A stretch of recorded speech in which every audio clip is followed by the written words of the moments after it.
Please repeat after me. Oath of professions. I state your name. Of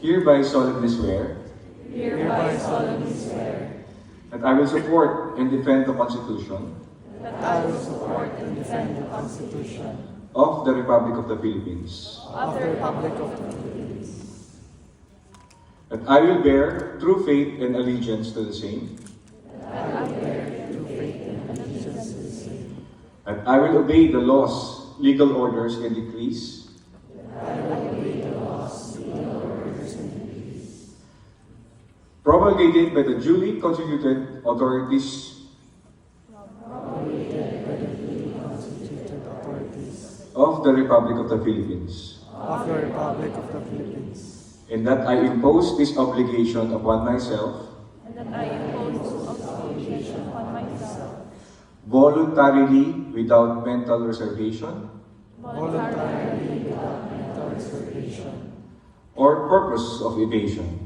or purpose of evasion. I further solemnly swear I Further solemnly swear that at all times and places that at all times and places I will adhere closely I will adhere closely to the ethical and professional rules to the ethical and professional rules generally accepted by the physical therapy profession generally accepted by the physical therapy profession in the Philippines. in the Philippines. And I will well and faithfully discharge to the best of my ability the duties and obligations incumbent upon legally authorized PT practitioner. Upon legally authorized PT practitioner. So help me God. So help me God. Congratulations.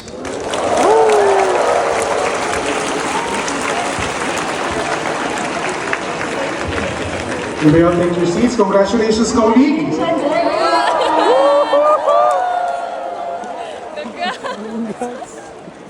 Welcome to the profession. Thank you, Mom. At this point, we take this